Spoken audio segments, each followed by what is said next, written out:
The master key turned in my lock and she walked into my home like she owned the place. This HOA Karen, clipboard in hand, was about to learn a lesson she'd never forget. She thought she was harassing an unemployed guy living with his mom. She had no idea she'd just broken into the home of a sheriff. I'm truly grateful that you're here to witness this incredible journey. The support from this community means the world. Before we dive into the chaos, if stories where bullies finally get what's coming to them resonate with you, taking a moment to tap that like button tells me we're on the right track. And by subscribing, you're joining a family that believes justice should always be served. Now, let's get back to it. My name is Aaron Turner, and for 15 years I've worn a sheriff's badge. But for the last 6 months, I was just the guy on administrative leave, living with my 70-year-old mother, Barbara. To the residents of Meadowbrook Estates, I was the unemployed divorcee who'd moved home. A perfect target. And our HOA president, Charlotte Williams, smelled blood in the water. For 2 weeks, the harassment was relentless. Bogus violations for the garage door being 3 shades too dark. Fines for rose bushes planted 6 inches too close to the property line. It was systematic, designed to break you down, but this morning was different. I was drinking coffee when I heard the unmistakable sound of a key turning in our front door. Charlotte strode in, her face a mask of righteous indignation. "Mr. Turner," she announced, "this is an emergency compliance inspection."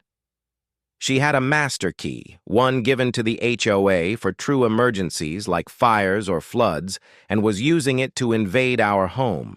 She had no idea I was documenting every move. Unlawful entry? Check. Harassment? Check.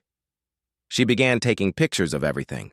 The couch, the family photos, my mother's prescription bottles on the kitchen counter. "Documenting potential pharmaceutical violations," she muttered.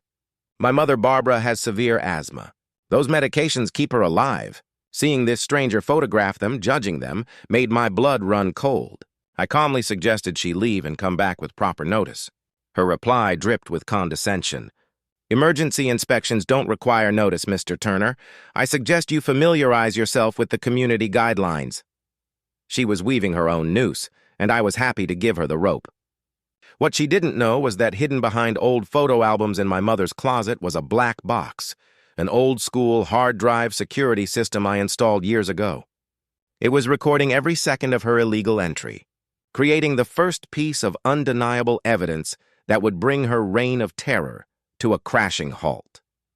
Charlotte's campaign escalated from physical invasion to psychological warfare. At 6 a.m. the next day, my phone exploded with notifications from the HOA app. She had uploaded dozens of photos from her illegal inspection, creating a 24-hour compliance notification. It was a constant stream of digital pressure designed to wear us down. When I stepped outside, I found her next move. Overnight, a fresh red line had been painted along the curb in front of our house, creating a no-parking zone where none had existed. The paint was still tacky. It was brilliant in its illegality, a way to generate automatic fines and further isolate us. I went to the county public works office. No service ticket, no authorization. I was building my case piece by piece, but her masterstroke was the HOA newsletter. It landed in every mailbox, featuring a blurred photo of our house under the headline, "Rising Violation Rates in Sector 7. She had created her own statistics, using the bogus violations she filed against us to paint our family as the neighborhood problem. The social shunning began immediately. Mrs. Wilson from next door, who used to wish me luck on my job interviews, now avoided eye contact.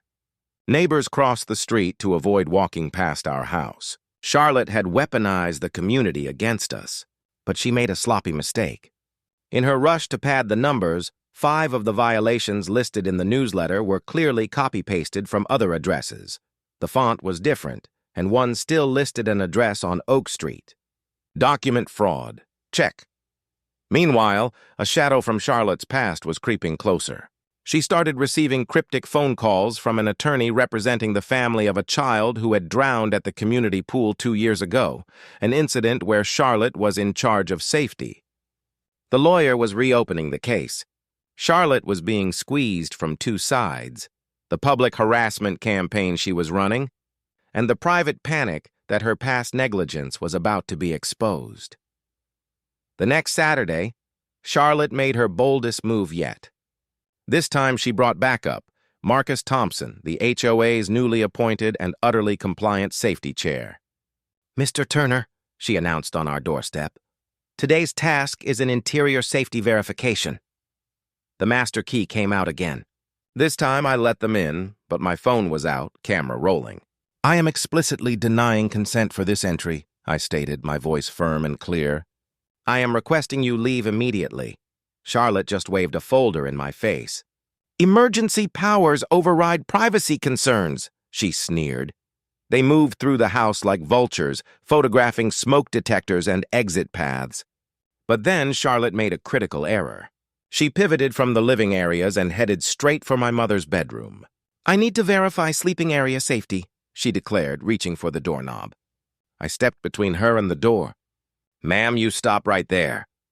For the first time, I let a fraction of my true authority slip into my voice. It wasn't a shout, but a low, steady command that comes from 15 years of dealing with criminals. She froze, her hand hovering over the knob, but the real confrontation wasn't with me. From the kitchen, I heard my mother's panicked, wheezing voice. "Yes, I need an ambulance. My asthma. I can't breathe." The stress of the invasion, the constant fear, had triggered one of her worst attacks in years. The paramedics arrived within minutes, led by a no-nonsense woman named Jennifer. While they worked to stabilize my mother, Jennifer turned to Charlotte. "Who authorized photographing this patient's medications?" she demanded. Charlotte, flustered, waved her bogus authorization. Jennifer wasn't having it. "Ma'am, this is now a medical scene. You are interfering with patient care? Exit the residence immediately or I will call for police backup." The word police made Charlotte's face go white. Her fake authority had just collided with the real thing, and it was about to get so much worse for her. Once the paramedics confirmed my mother was stable, they left. The house was quiet, but the air was thick with tension. Charlotte and Marcus were still in the driveway, arguing. I walked outside, took a deep breath, and pulled my leather wallet from my pocket. I let it fall open, revealing the polished silver badge I'd carried for 15 years. The transformation was instant. The confused, unemployed son was gone. Sheriff Aaron Turner was on duty. "Ma'am," I said, my voice now devoid of any emotion except cold, hard authority. "You are under arrest for unlawful entry, systematic harassment, and elder abuse." Charlotte's face was a masterpiece of disbelief. Her clipboard clattered to the pavement. "What? No! You're unemployed! You live with your mother!" The reality of her situation was crashing down around her, and she couldn't process it. "Ma'am, I'm Sheriff Aaron Turner, badge number 2847, I said, reaching for my radio. The practiced motion was second nature. "Dispatch, this is Turner. Requesting backup for a citizen arrest at 1543 Maple Drive. Suspect is in custody." The radio crackled to life, a sound that signals the end of the line for people like Charlotte. Her face turned from pale to ashen. The man she tormented wasn't a victim. He was an officer of the law who had just built a rock-solid case against her. In a last, desperate act, she shouted, "You can't do this! This is entrapment!" I know about the case from 15 years ago, the one you covered up. She thought she had leverage. She had no idea she'd just handed me another charge, attempted extortion of a law enforcement officer. The arriving patrol unit was driven by Officer Miller, a 10-year veteran. As he began reading Charlotte her Miranda rights, she was still clutching my mother's asthma inhaler, the very medication she'd photographed as a violation, the perfect damning image of her crimes. Charlotte's attempt at blackmail backfired spectacularly. The 15-year-old case she mentioned, it was a corruption investigation I led, which sent a crooked contractor to prison and earned me a formal commendation. Her accusation only added to her mountain of legal problems. With my evidence, the black box footage, the fraudulent newsletter, and now testimony from other families Charlotte had terrorized, the case was airtight. Neighbors who had shunned us were now bringing over evidence, certified letters with threats, old newsletters, and doorbell camera footage showing Charlotte's pattern of predatory behavior.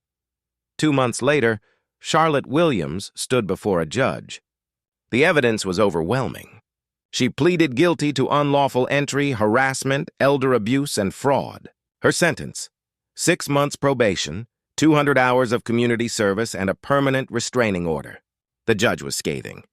You used a position of community trust to systematically harass and intimidate residents, she said. This kind of cruelty, especially targeting an elderly person with a medical condition, cannot be tolerated. The entire ordeal forced our community to change.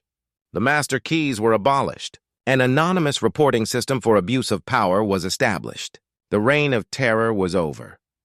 My mother, wanting a fresh start away from the memories, moved to a wonderful senior community nearby. She's happy and, most importantly, she's safe. I didn't become the new HOA president, but I did volunteer as a community security consultant, ensuring no one could ever abuse their power like that again. The house is a rental now, but that old black box security system, it's still running. A silent guardian just in case. Charlotte Williams learned the hard way that a little bit of authority is a dangerous thing, especially when you use it to break into the wrong house.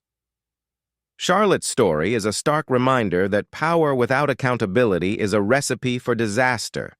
But it makes you wonder, what do you think is the perfect punishment for an HOA Karen who takes things this far? Drop your most creative ideas in the comments below. I want to hear them. And if you want more stories of justice being served, make sure you subscribe and hit that notification bell. You won't want to miss the next one. Until then, stay safe and know your rights.